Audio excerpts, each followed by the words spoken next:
Welcome to 2026, everyone. This is our first live recording in the new year, and I'm excited to see my old friend Rich and our guest today, Gil Broza. Gil, thanks for being with us.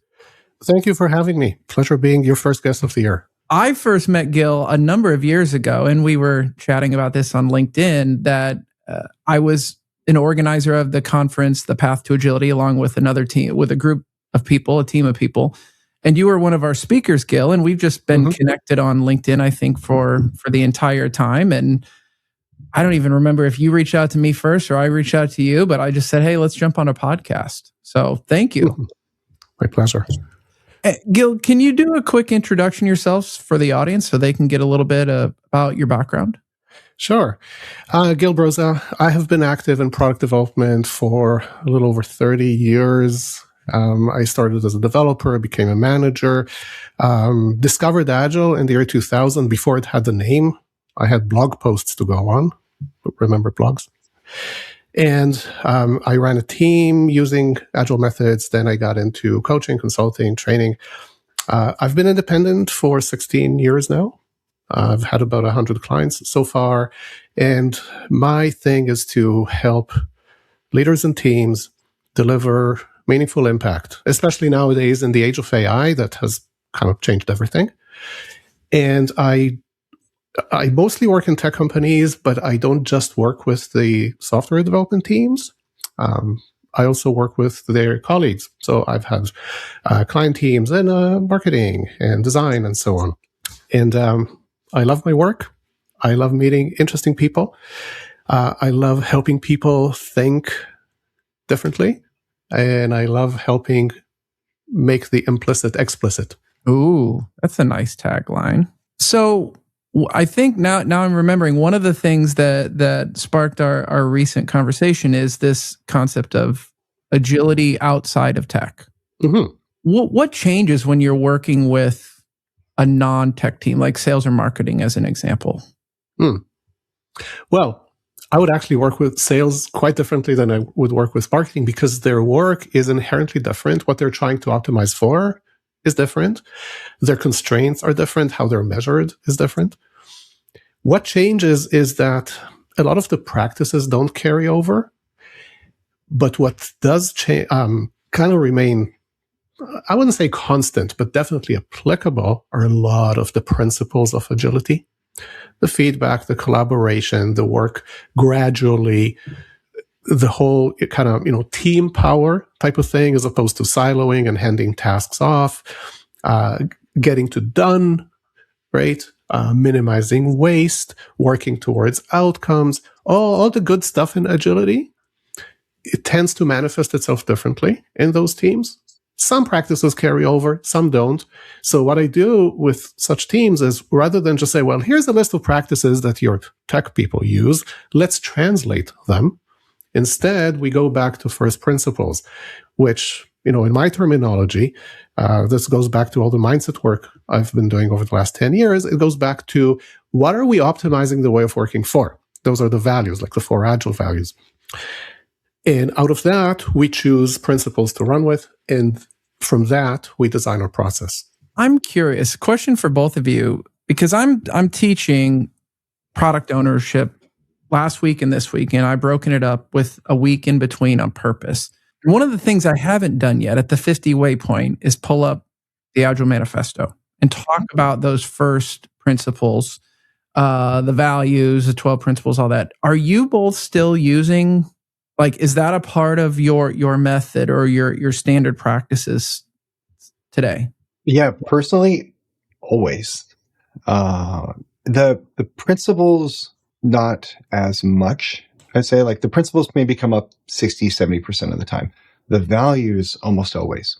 And I think the values are important in terms of trying to help people understand what they're trying to focus on and how might that guide their actions, right? And why they make certain kinds of choices. The understanding of individuals and interactions over processes and tools is something I go back to constantly, mostly because I see people start with tools and then change processes so that they can use tools, and then they force that onto people, and the people are all the worse for it, right?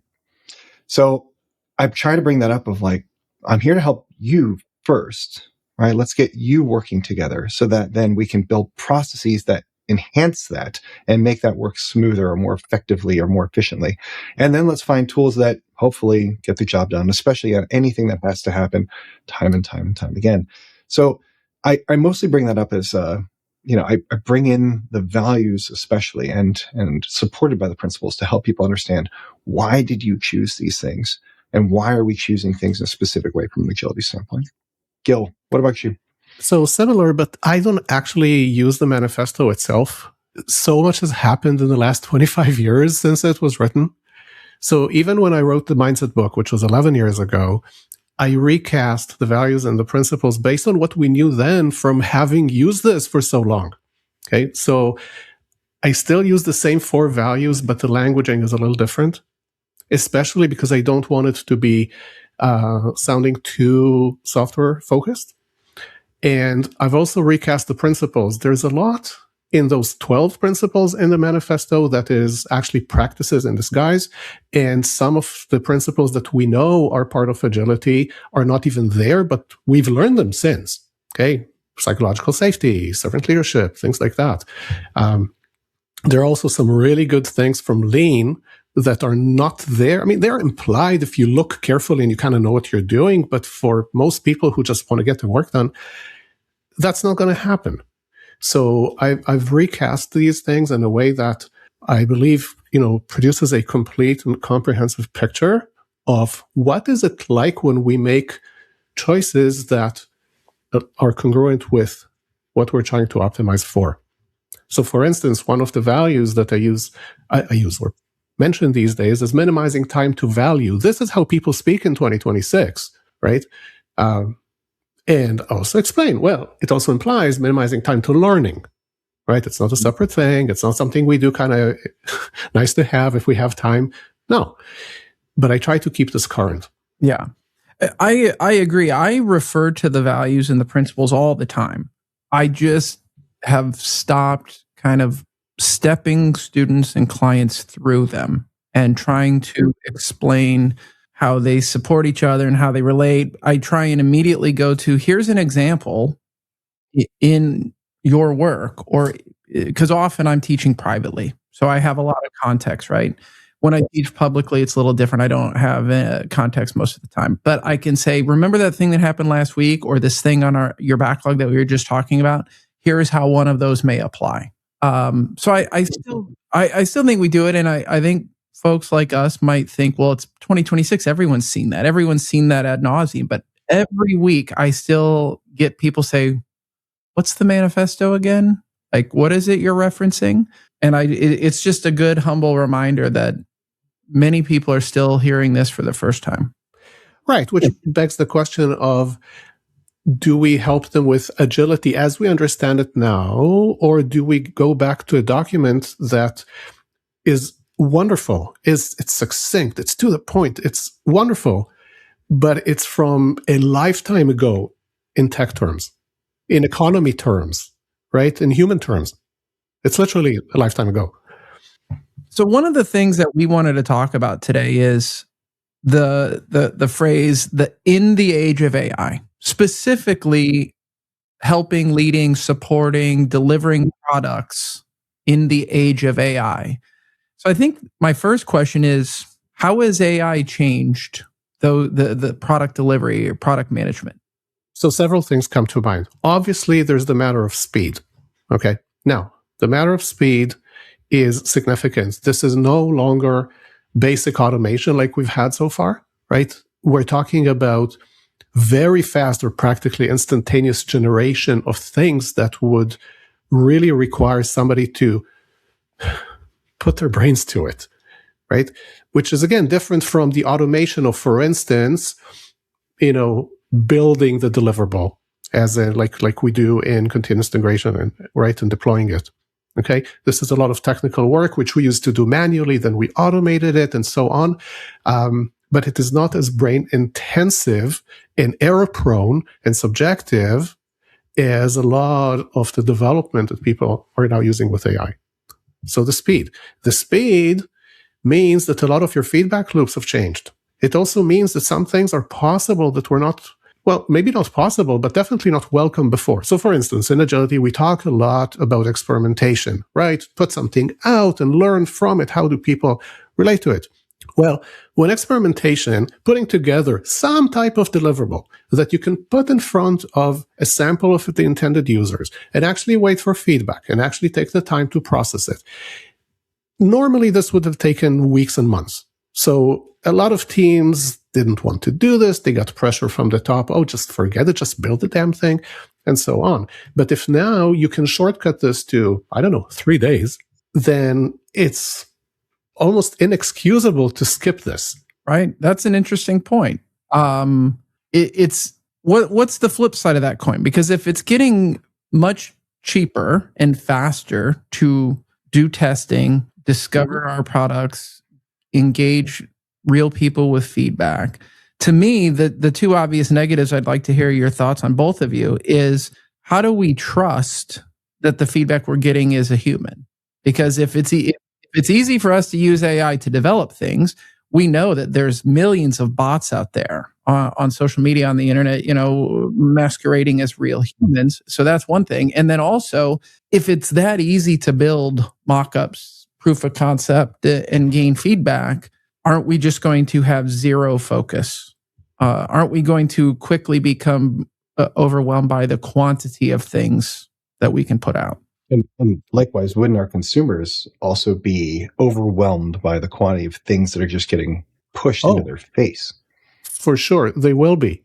So here's the thing. Just because you have the AI doesn't mean you should use it willy-nilly, right? Or just because you can go fast doesn't mean you should go fast, right? You can go really, really fast in your car, and it's probably not going to be a really great idea, okay?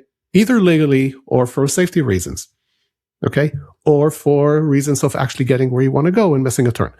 So there's that. We go back to the principles. We want to test our work. We want to test it with actual humans. We want to test it with people who represent our target audience. We want to get feedback that we can work with as opposed to just any old feedback and just all sorts of weird ideas. How do we do that given that there is AI now? So yes, we can use it, but like you were saying, Jim, if we get feedback from bots, we need to watch out for that. Maybe we need to put all sorts of guardrails in place that say, well, if we can tell the feedback came from a bot, disregard it. I don't even know how you would do that. But it does mean that you do need to watch out for what's happening to your work out there. The sense of what comes up to me in terms of feedback, right? Getting feedback. I think using AI perhaps to analyze some of your feedback could be a really useful thing. You got tons of posts coming in, multiple channels, things of that kind of nature. Could be a great way to look for themes and start to aggregate information there. Gil, as you were mentioning before about learning quickly, what was really neat from the AI perspective is that you're talking about generation, right? Like create something to get it out there to learn from somebody.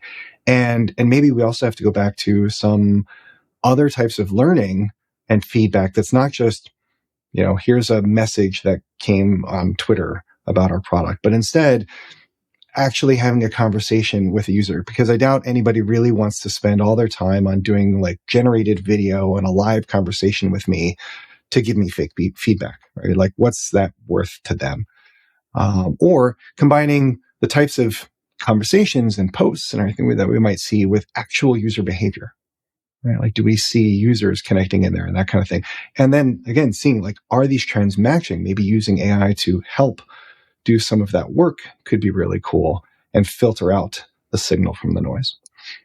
Yes. So I want my product people and everybody else that they collaborate with to keep working towards their objectives of maximizing value and minimizing waste and doing something that actually matters and doing this in a healthy way and whatever. AI can definitely boost some of that. It can also create a whole lot of noise and fear and problems.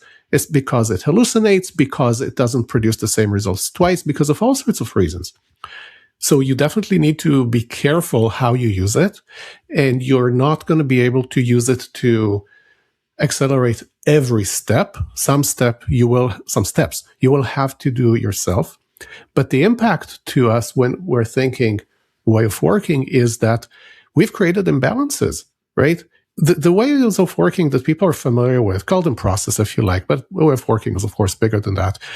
There's a lot of things that happen the way they do because of how the work looked up until 2022, right? So development took time and testing took time, and it was, people thought it was super expensive and sometimes not worth it to write test automation, and talking to users was time consuming and they're hard to find, and regression testing and like blah, blah, blah.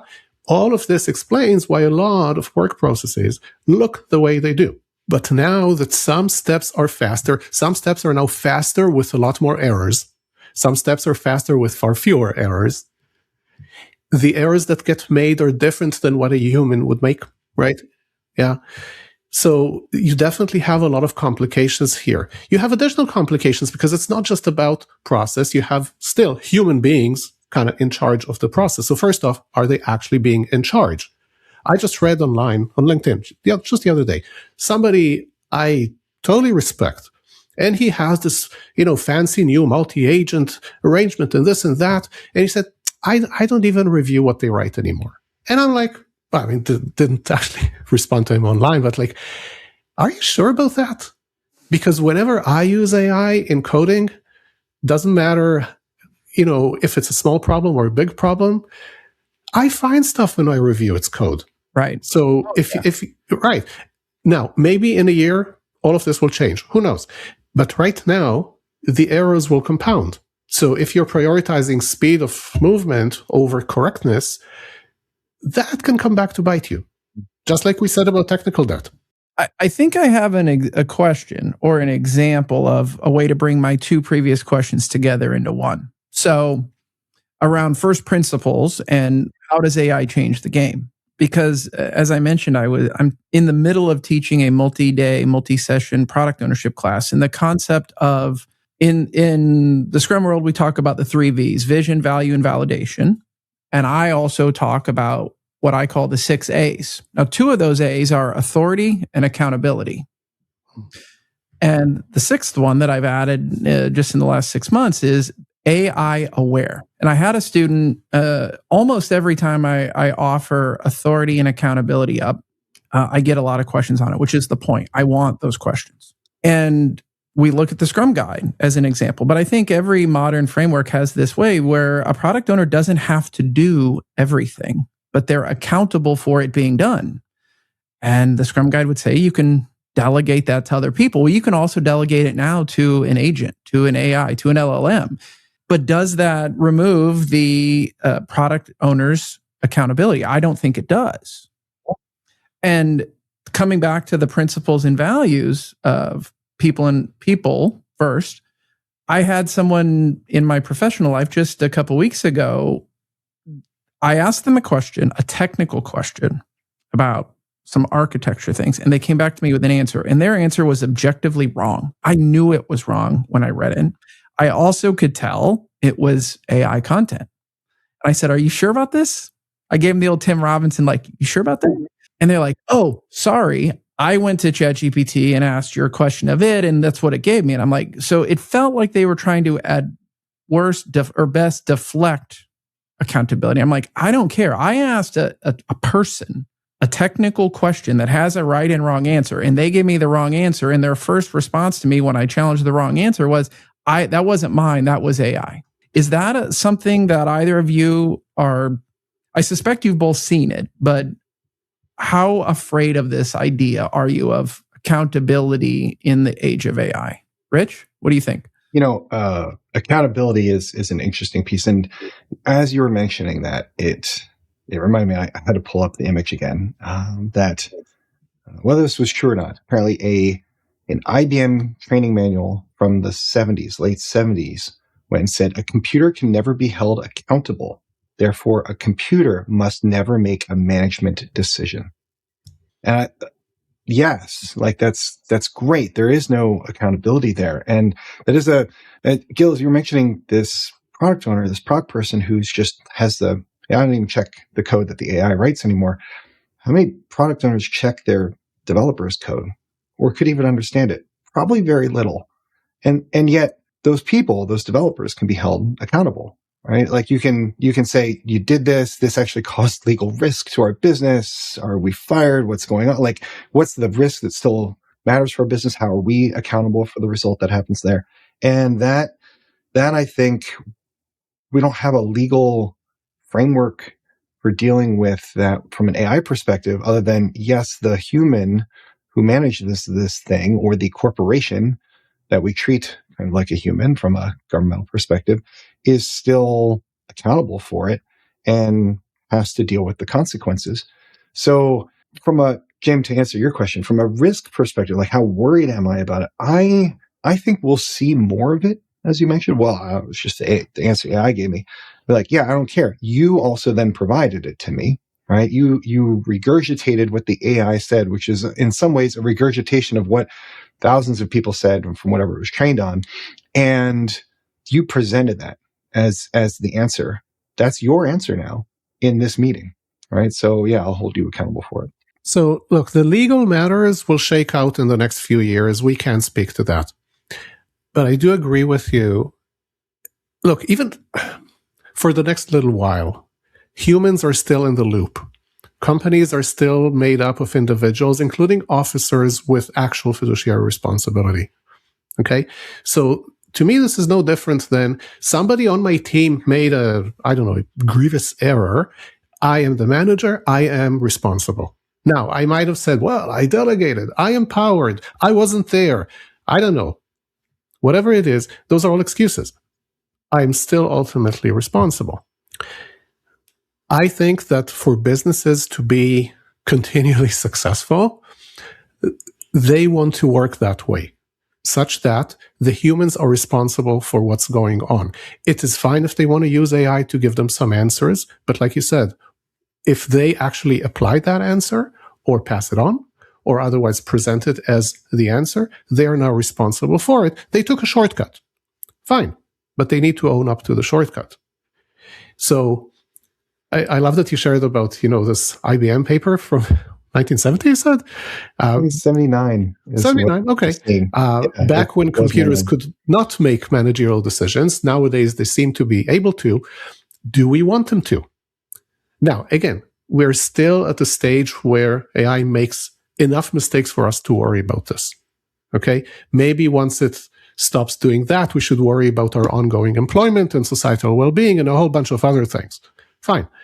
But I would think that the more business-friendly way to manage work is to use AI to check your work, give you ideas, challenge your thoughts, play a what if, be a devil's advocate, do some of the work for you, but not to abdicate responsibility. I agree with the things that both of you are saying, and I had actually seen the same image Rich is referencing too from that IBM training manual. And I put in our studio chat here a story that I ran across just last week from July, where some unchecked AI written code made decisions in production. And the company had to come out publicly and say, our production outage was because AI went and made some decisions on its own, and the AI they were using admitted, like, yep, this was a catastrophic failure. I did this without you telling me to, and all this. And like you said, Gil, we're not lawyers, we're not business ethics or AI aware lawyers. And I do know there's cases going on right now around these topics of ethics and ownership and accountability and responsibility that are going to set legal precedent. So I want to take this to the matter of leadership responsibility. Okay, what do we have leaders in the company for? Whether they're officially called managers or they're informal, definitely the more senior ones, they need to maximize value, but they also need to minimize risk. When you have a team, when you have your team use AI, you're bringing in risk. Different risks than what we've become familiar with so far. I think it's the leader's responsibility, because the leader is responsible for the system in which these people operate. The responsibility is to create the safety nets, the checking of stuff, the actual responsible behavior on part of people. So they don't just say, hey, that's what the AI said. I had nothing to do with it. So it's not so much about, what are the legal consequences here, but it's about we're in the business of serving our customers. What is a good business strategy to go with? And maybe part of our business strategy is to accelerate some tasks. But by the same time, we also need to protect ourselves for the same reason that we've always done regression testing. I mean, when you think about it, why do we do regression testing? We hire smart people. They should be able to write no bugs. Yet, miraculously, they do. And so we have all sorts of static checks and dynamic checks and whatever. We still need to check the whole thing because we admit that there is complexity, because we admit that there are things we don't know. Stuff touches other stuff and things break. So we have safety nets here. Why do we do pull requests? I mean, think about it. Why? We don't do them for sharing information, because if we wanted to share information, we would show the entire team, not just somebody who opens the PR. No, we do that because it's another step in making sure that we don't do silly things. I would describe it as it's a series of checks and balances. Yeah. Based on the common saying, to err is human. And I think there's a misguided and unfounded belief that AI is not human, so we can trust it more because it must be right. But I think I suspect the three of us would agree that, but an LLM is it's garbage in, garbage out. It's learning on humans. So if those humans are prone to error, then so is the result and output. And yes, it's getting better and the hallucinations maybe are decreasing and there are ways to guard against that. But we are nowhere near, to my point, the level of blind trust. So I would offer an additional perspective. I think that practically everybody in tech, even without knowing how LLMs really work under the hood, because we shouldn't really care, okay? But without knowing that, I think most people know not to trust the thing blindly, because they know it's different from, I don't know, remember Makefiles, right? Or all the Maven stuff or whatever. It collects stuff and it puts stuff together. If there are bugs in there, we put them there. Okay, but once we clear out the bugs, the thing works. People know that AI is not like that. If we see behaviors that look like they trusted it blindly, I would go back to the principle or even the maxim of attributing the behavior to pressures from the environment. What in the environment makes normal, smart, intelligent, highly paid people trust the AI blindly? So I don't know the answers, but they tend to include pressure from the top, show velocity, I hold you accountable to using AI, I count your tokens, all sorts of things that cause, again, otherwise smart, etc. people to do things that they wouldn't otherwise do. Fear of missing out is a big one, or fear of being left behind. I'm curious. I need you two to help my sanity, okay? Because something I've been feeling lately, and if you think I'm being too hyperbolic in this, please call me out on it. But I told someone not in the tech industry, in my personal life, just last week, I feel where we're at in the day of AI building products is similar to the Industrial Revolution. And I coined it with talking to them. I didn't coin it, but I just said, I feel it's the AI Industrial Revolution, because I'm feeling like I bet a bunch of those craftsmen who built things by hand using manual methods and manual tools in small workshops felt when the first person brought in a machine and they said, hey, this thing can do your job 24/7 using a minimal amount of electricity at much higher quality and insane amounts of repeatability. And those people shaking their fist at the proverbial sun saying, you're never going to replace me with a table saw. You're never going to replace me with a machine on a factory floor. And, those people get labeled, curmudgeons and Luddites and, they're antiques who refuse to allow for innovation. And I feel that every day between human generated and machine generated. And am I just getting older? Am I falling into that? What do you think about this idea? Rich, I see you're chomping at the bit to say something. Yeah. And it goes a bit back to what you mentioned before of we trust the AI because it was a computer and it has to be right? And the reason that we do that is because it had no other way to behave than how it was programmed, than the instruction set that it was given to go and operate from. And the Industrial Revolution was also the same thing. We were building automation. We were building something that would go exactly the same every single time, or at least that was the goal, right? Get the same high quality thing, or maybe get it higher quality every single time. So I can keep producing and selling the exact same item. And if you're trying to go and repeat something, that's actually the way to go. And with AI, it's not repeating things as much. It doesn't have this process it follows absolutely every single time. And thus we attribute that, like our principled understanding is this is how computers work. And we're missing that piece there. And I think what we're seeing in terms of our, like even probably our careers, right? Why would I go and talk to Jim and Gil and Rich? But I can just ask AI, how do I go and help my teams get better? Right? And it will generate something. And that something may actually be usable and useful. And that would be great if it did. And if you asked it again, would it come back to the same thing?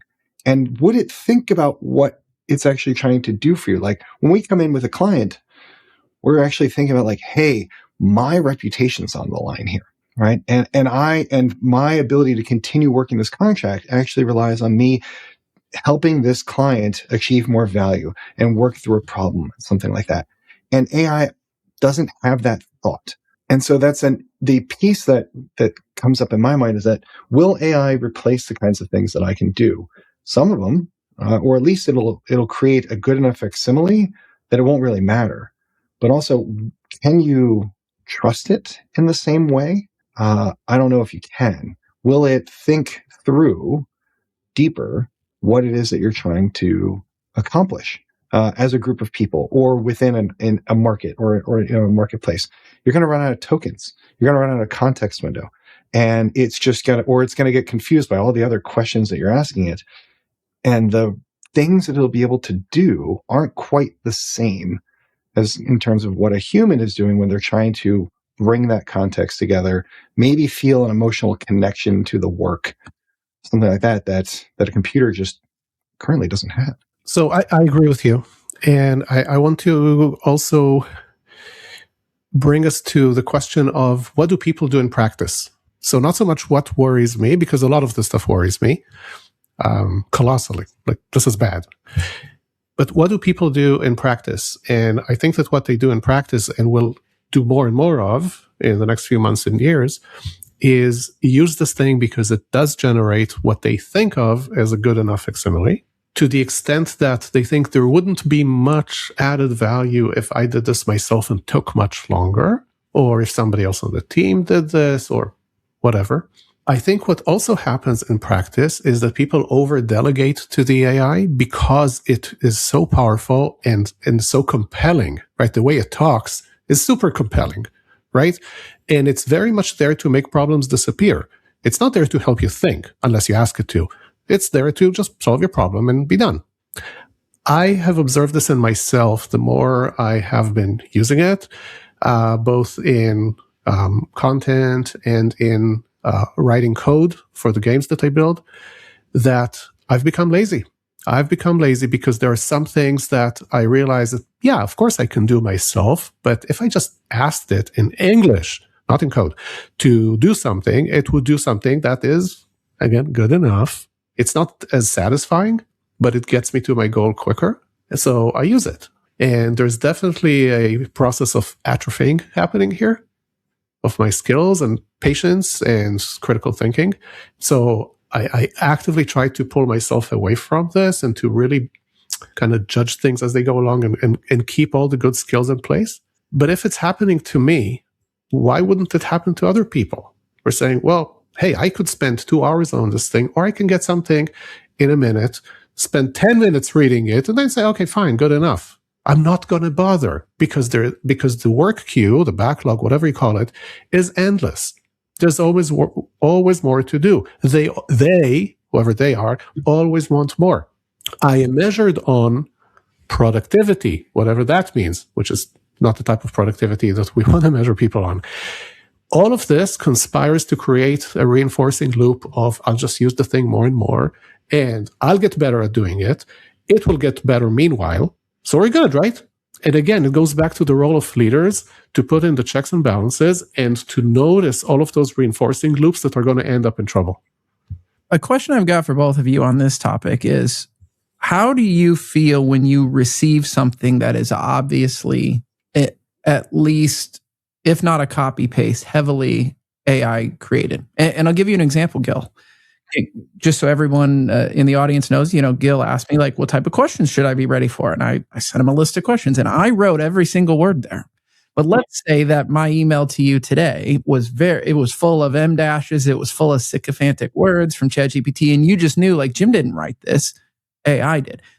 How would that have changed your perception of me and whatever those words were, or would it? Well, I think you could guess the answer, right? It would tell me that you don't really put much effort into this, that it's going to be a bit of a standard conversation, that we're not going to give the listeners anything that they couldn't pick up elsewhere, right? And we would have started this conversation with a bit of a downer. Interesting.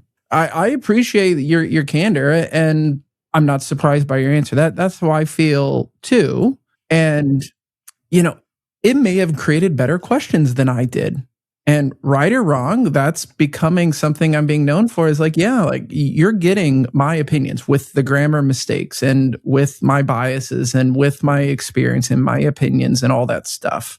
And something I'm doing, I don't know if either of you are doing this, is when I use AI, I'm telling people. So just earlier today, a client asked me to send them a job description for an Agile coach. Let's just put aside that entire lightning rod of a topic right there. But what I did is I took 3 things that I authored. And I authored from a blank sheet of paper. And I dropped those 3 things into my current AI tool of choice. And I said, using these as templates in my language in this structure, please create blah, blah, blah. And it did it in 60 seconds. And then I spent the next 30 minutes updating it, fixing things, changing things, adding things, removing things. And when I sent that to the client, I said, this is what I did. I took 3 things that I authored, ran them through this tool, and I am sending you the output of that. But I've reviewed, and I also stated in my email, I reviewed it, I updated it, and I support what it says. Is that a little bit of virtue signaling? Maybe to say like, look what I did. I am just trying to make sure that I'm being transparent in what I'm doing and the origin of things. Yeah. So if I were in your situation and I just sent in what the AI wrote, I would have said that. I would have probably not gotten myself into this position in the first place, because why do they have me for a coach if that's what I do for them, right? But what you described is a process that I have also used myself. Here is stuff I wrote. Here is my language. And I review what comes out, and I edit it, and I take however long I need to make it sound like myself. That, to me, is no different than if I delegated to a junior team member or somebody else on the team and said, hey, you know how I speak. Can you help our client with this?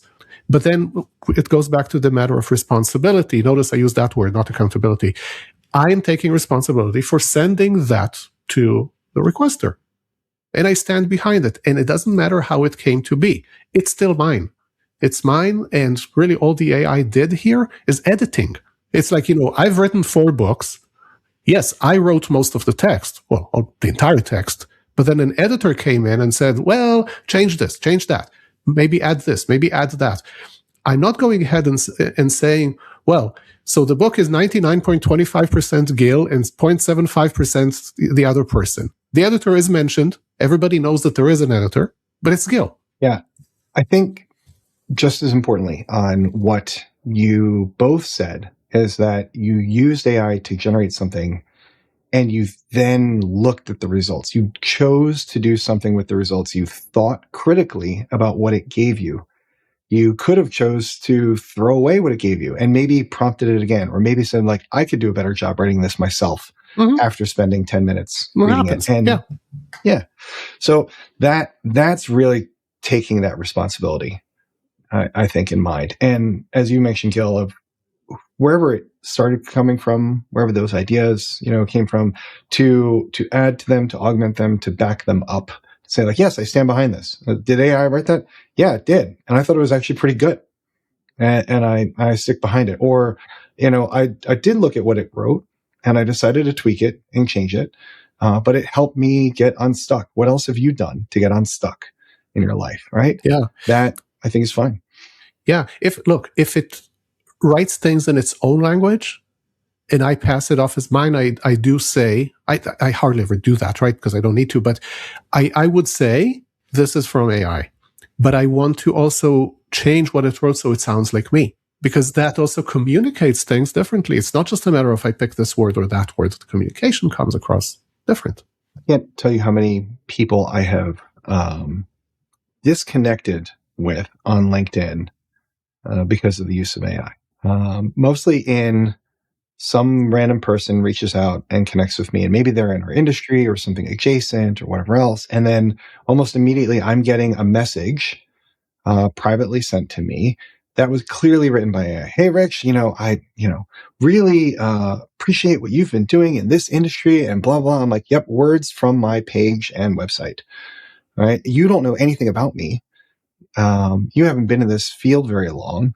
You didn't even try to establish a connection with me before selling me on your automatic lead gen service using AI, which is exactly what you're trying to use to power this interaction.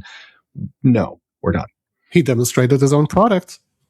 Yeah, I definitely demonstrated their own product. Yes. And, if the point was to put out a lot of leads and see, instead of, hey, I'm maybe capturing 0.1% instead of 1%, but I'm putting out 100 times more things. I guess that's business, right? And it's not for me though. One other problem that we get when we use AI in product is that what it gives us is what it got trained on. So if we want to be special, unique, differentiated, stand out, it can't do this for us unless we already know what we're going after, right? We already decided how to stand out, and now it works with that, okay? I'll give you an example. A few months ago, my daughter graduated from university. She applied to a job, and she needed to write a cover letter. She'd never written one. So she went to ChatGPT and asked, well, please write me a cover letter. And it did. And I looked at this and I said, okay, this will not get you hired because it looks like everybody else's cover letter. You need yours to stand out. How do you do that? Well, you do that by writing an attention-grabbing first sentence, something that establishes a connection, something that says, oh, in this company, you do something that is so much like I did in my work placement at the co-op here in Canada. Here's the connection. Here's why you should care. It's basically don't bury the lead and all the good stuff, which theoretically she could have prompted the AI with, but she didn't know to. So with her, we basically rewrote what it did, which basically also got us past the blank page problem, which is a very useful thing that AI does, even if we throw away 99%. And she did get the job. Now, it wasn't just because of the cover letter. Cover letter simply helps, get an interview. There were other things for her to do, and everything was fine. But that was a case of she needed to stand out from the 100 other applicants that went through LinkedIn to apply for that job. Yeah. I've often said that when it comes to the written word, generative AI is turning all of us from authors into editors. And it used to be back in the journalism days, that was a promotion. You started being a beat journalist, going out and covering like Squirrel Olympics and high school sports, and then editor was something you were given later. But I do but think it's not the same editor. The journalism editor is like a manager in our world, whereas the editor that AI turns us into is basically Grammarly. You're right, because they're in the journalism sense, they're having that bigger picture. They're talking about biases and tone and the strategy and like the position that the document or the publication needs to take on something, and does that align with goals? You're right. Those are more leadership type of traits instead of just Grammarly type things. To come back to my question though, and I want to segue to something, because Gil, I know you just mentioned you're an author and you're also doing some teaching here very soon around product management and AI. What is something that you definitely suggest modern product people look at using AI for? And is there the opposite of that comes to mind? Like maybe it's the last thing or something that you would not recommend delegating even responsibility to right now? Yeah, right. So we talked about not delegating responsibility. That's definitely up there, right? The other thing is this. Don't abdicate thinking. You can use the AI as a buddy, as somebody who knows the field, who will also know your context if you give it enough context, but it will never know everything that is in your head, okay, and everything else that is in your environment, okay? So you should always be more senior than the AI, in a way. Something AI does is amplify both the good and the bad. It amplifies habits. If you have a habit of cutting corners, it will cut the corners just as you do, only faster. If you have a habit of checking everything, it will check more for you. The same goes for our team process. So the more you use AI in your team, the more breakage you have in your value delivery system, stuff that breaks down, all sorts of bugs that creep in, how you approach the intrinsic quality of code, of artifacts, of documents, all of that will become worse the more you delegate to AI. So you need to work on your process. You need to work on your way of working so that AI helps it along and doesn't just amplify things really, really quickly.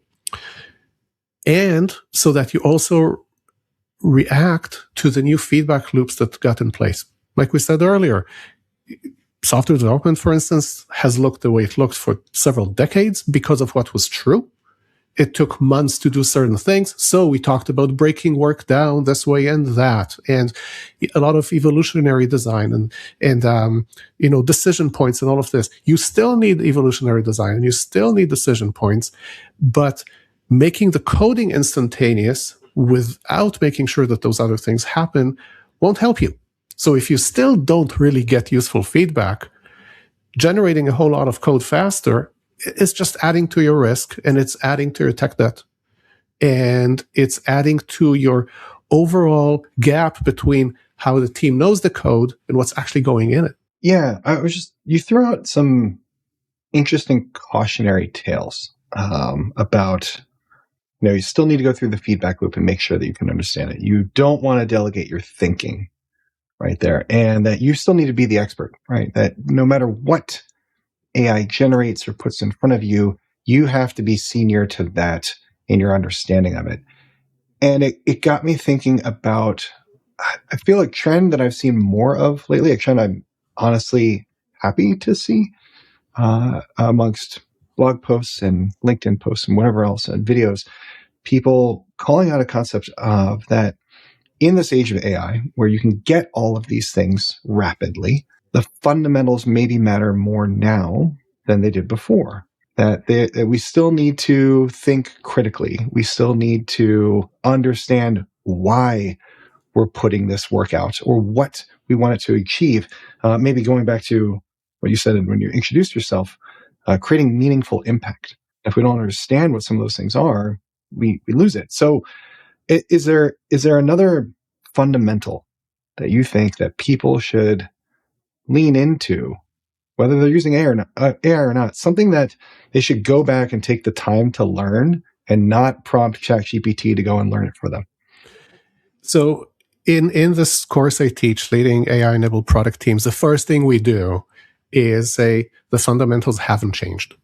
And I have a list. I think there's like 17 things on it that have not changed.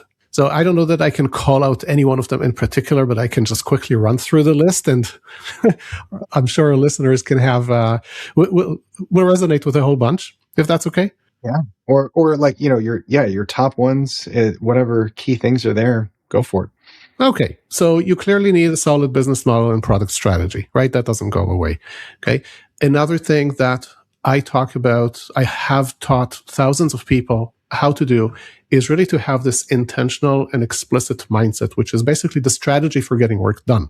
Okay, how do we approach our work so that it helps, so that we achieve our objectives? Okay, The fundamental tasks of the work, the coding and the testing and the reviewing, they stay, but how do we approach them so we achieve our objectives? You still need evidence-based decision-making and prioritization.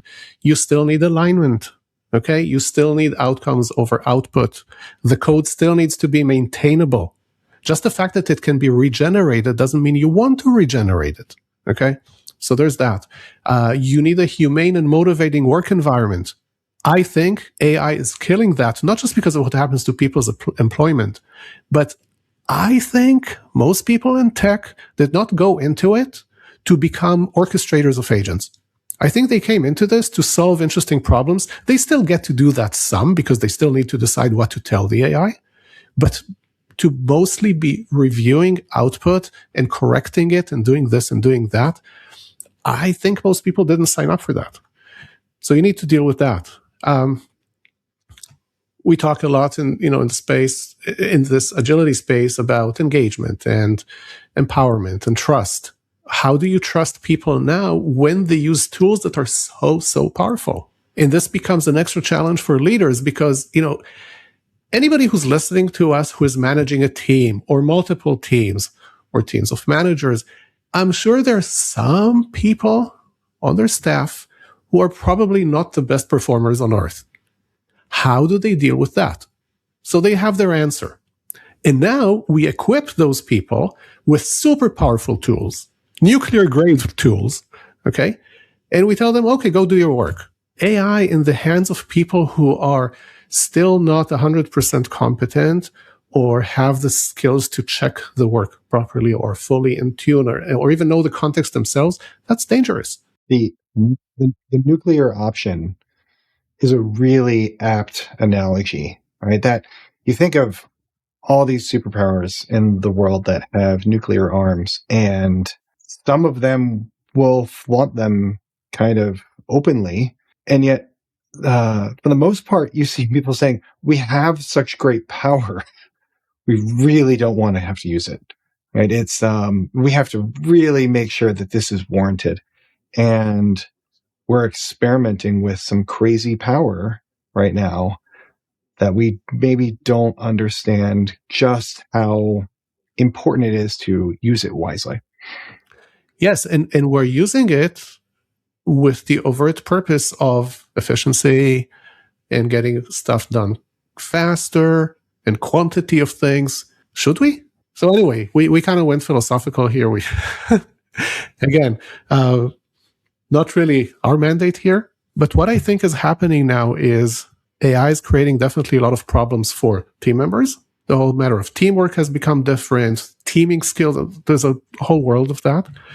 But I think it's created a ton of problems and challenges for the managers of those people. Well, a phrase you've mentioned, sorry, Rich, go ahead. Oh, I was just going to say, Gil, when you were saying that, right there about the challenges of managing people, and you think that a lot of people got into tech to solve problems, right? Not necessarily to manage a bunch of agents. And when you think of human workers, even in a company, they are agents that are, they have agency to solve problems based off of the directives that they're given. And now you're saying there's tech people that are doing that with AI. And it just reminded me of companies that I've worked with where the tech leads have been promoted into management because they were good at their job, and that was how you promoted people. You made them a manager, but they really just didn't want to be managers of other people. They didn't want to do that kind of work. They wanted to go and solve good problems. They just wanted to have a different lens on it, or try to teach people perhaps, but not necessarily manage them. And you definitely left me with something there about thinking, how do we help these people that are more in that space, that they're trying to solve a problem, not be a manager so much of a bunch of other agents or other people, still make use of these tools and do so in a way that doesn't sap them of all their energy. Yeah. So my go-to approach here, and that's really what I teach in the courses, is to help managers think through all of this, think through the implications, think through the feedback loops, so they can design a way of working that works for the people they have doing the kind of work that they do. So rather than just, here are techniques, go do techniques, Okay? We have to revisit things. We don't have, because like we said before, it's yet another industrial revolution of a kind that is really unprecedented. We can't just solve it with more practices and tools. The practices and tools evolve too quickly anyway, so don't even bother looking for best ones. But the context is also super different. The implications are different. Pretty much everybody we have employed in this field, they make generally good money. They think well of themselves. They should. They're highly trained in all of this. And we're literally pulling the rug from under their feet. Yes, you read online, especially on LinkedIn, there's a bunch of people super excited. I can build 50,000 lines of code in 2 hours and it works perfectly. Yeah, that's not 99% of the population. Okay, other people have to reckon with business context and strategy and roadmaps, and they're not doing greenfield work, and there's bugs that they don't know about, and if they use AI to generate tests, they just preserve the bugs. There's a whole bunch of stuff going on there, and we need to reckon with this. And look, it used to be that if you were really good in your technical work, you got promoted into management. So now we have things like staff engineer and principal engineer, right? So you can become senior in your work without having to manage people. I'm sure that the whole career ladder and role structure will change very quickly to accommodate also the fact that now we have AI to work with. But we still have people who we rely on to get the machinery to work. How do we make it interesting and worthwhile and meaningful for them? And this is a problem that we know how to solve. For the most part, the world has ignored the how to solve it, and what they've done instead is, here's your Jira, you're in charge of moving tickets from left to right. That's it. We want something more than that. It's a solved problem if we want to take that solution. Yeah, a phrase you mentioned a couple times is good enough. And I think that that's the risk I see, is good enough for a day. Like if any of the three of us say, just going to have my AI minions do my work for me today, it's good enough. And that gap between good enough and whatever Gil or Rich or Jim would produce is acceptable for you. A day turns into a week turns into a month turns into a quarter, and before you know it, you're surrounded by good enough. And I think that's the risk of just this dilution of better than good enough stuff going out there when it gets so easy to create good enough. And when it comes to what type of things would I want people to consider leveraging a model for versus not delegating that responsibility or accountability for it, it really it goes to what's the risk of good enough for that thing. How often is that going to come up? So we're all consultants, so we've seen a million of those 2x2 grids, right, with an X and Y axis. Well, I have one that I use, which is for this like recurring work that is just everywhere. That's in every company and every team that we're all burdened by. And the vertical axis is quantity, and the horizontal axis is impact. And if we or value, whatever word you want to use there. So if we have high quantity, low value, that's a great quadrant to look at for AI, LLM, delegating to some sort of repeatable, good enough type machine. High value, high impact, high quantity. Now you're going to have to apply different techniques there. And, there's different techniques I suggest for all those. Low quantity, low value, get rid of that stuff. Eliminate that. That's likely not even worth spending time thinking about. I just worry in the bigger picture that good enough is going to become the new high performing. And right in that 2019, 2020 time period where the pandemic hit, I felt like we were starting to value thought leadership. We were starting to value technical acumen and skill, and kind of moving away a little bit as an industry from that manufacturing mindset. And now I think, could you imagine a day where your best team member is doing their work in 2 hours a day or 2 hours a week even, and promoting that person and having that be the most expensive person? Because as I work with organizations, they are more than ever before now getting back to micromanagement. Where are you? They're tracking badge swipes. They have cameras on the parking lot knowing when your car and your license plate drives on and drives off. So it feels like we're telling people, use all these modern tools, work smarter, not harder. But the same pendulum is swinging towards, we got to know where everybody is. We want them back in the office, and we want to use these tools to track how Rich is spending every minute of his day and where he's spending it from and all that. And I think that's a mismatch. I think those things are at odds. Yes, and this describes a lot of what happened, in the history of agility, right? We started with practices, and we kind of turned it back to, okay, so this is what makes them work. This is what you really want to take on, which is, again, the mindset, being versus doing, all of that. How many organizations actually changed their way of thinking? Really? And the answer is not enough. Not even close. Because their inherent value system was more powerful than that. And we still see this in play. Now, what you have going on now is effectively an arms race with AI, right? Who can use it faster to get some sort of advantage?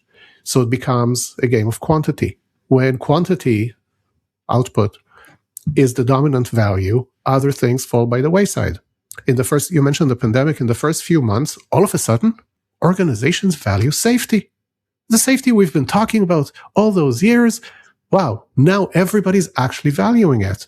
Once the threat went away, it was back to what we really value, which is getting a whole bunch of stuff out the door and throwing stuff at the wall and seeing what sticks, and you meeting your commitments and on time and on budget and all of those things. Well, Gil, thank you so much. I know we got a little theoretical on some of this, but I feel there's a lot of very practical advice in here. Is there anything you'd like to close us off with by saying either about your current work or just about this topic in general of AI and its impact on product teams? I think the number one responsibility leaders have is to that human system that does the work. And the implication nowadays is to make sure that how the system operates is actually suitable. Fit for purpose really is the term here. Fit for purpose, the purpose being helping the company achieve its objectives.